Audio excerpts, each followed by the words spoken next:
let's get into the details, right? Let's get into some practical strategies and tips that you can implement to build that emotional intelligence. So, one of the biggest opportunities, and I share a story with you around navigating uncertainty and challenge.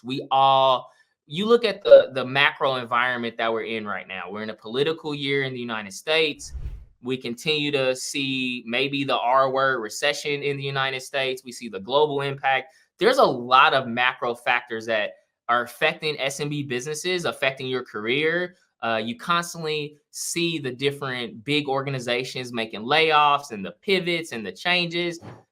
It is a crystal ball right now. There's a lot of uncertainty and challenge. And I think no bigger uncertainty and challenge that happened for finance teams. And a story that I like to share was back in 2020. Let's rewind the clock. Let's rewind the clock. This time, right? This time period we're in 4 years ago, right? That was during the pandemic.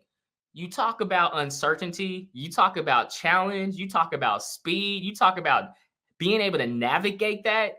At the time, I was leading a software company, I was leading the finance organization, and we were in high growth mode.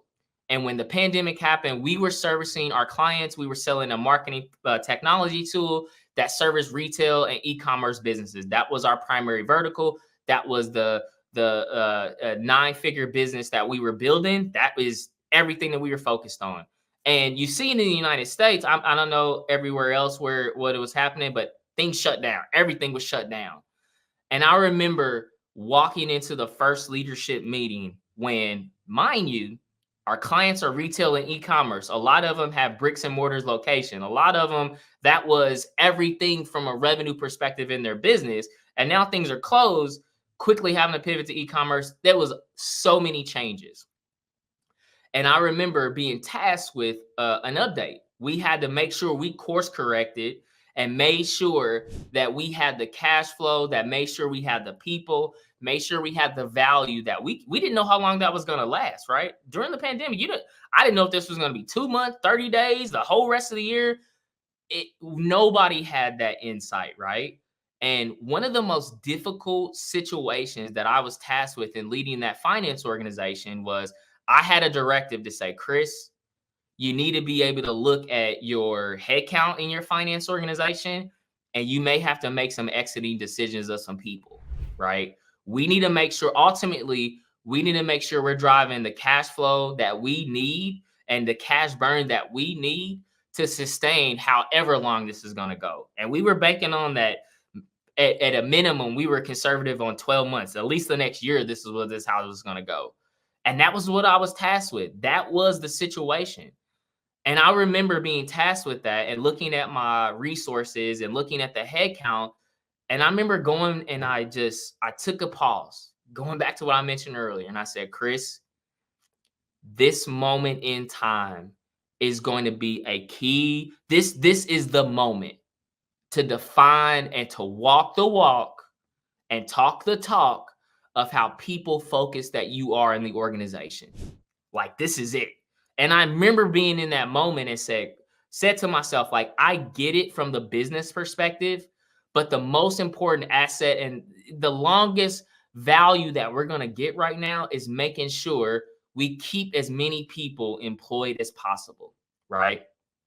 Like, now's not the time, through this uncertainty, through this challenge, through this adversity, through families, all the different, again, getting back to that empathy and living in that, right? Living and breathing in that situation for people with families and all of that stuff and families and difficulties and challenges and the coronavirus and all this. I was living in that. And as an emotional person, that was very tough for me. That was a very tough moment because I know I had to make sure I think about the people, but how do I balance the people and the business side? And ultimately, what I recommended to the leaders, I made the recommendation to the leadership and said, listen, the most important thing we need to do right now is continue to service our customers and make sure we're providing value to them and make sure we're helping them through this adversity and we're supportive through this adversity.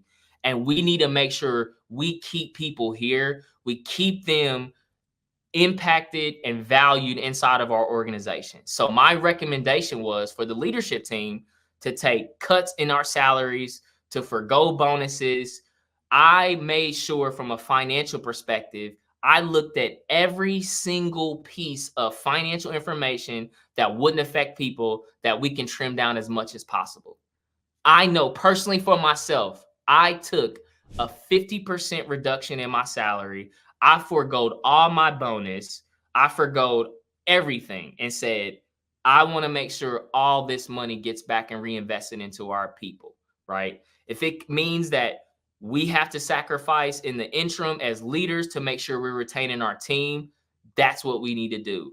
From the customer perspective, our CEO made the recommendations that we're going to continue to provide as much free support and services and solutions to help businesses move quickly over from bricks and mortars to e-commerce. We're going to do that, right?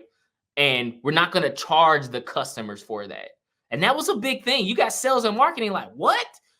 And I never forget Ohio making that decision and said, we need to make sure this is about relationship right now. This is the defining moment.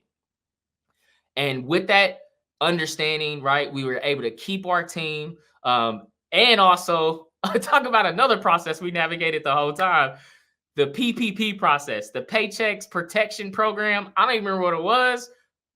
Craziest situation I was a part of. Craziest thing ever.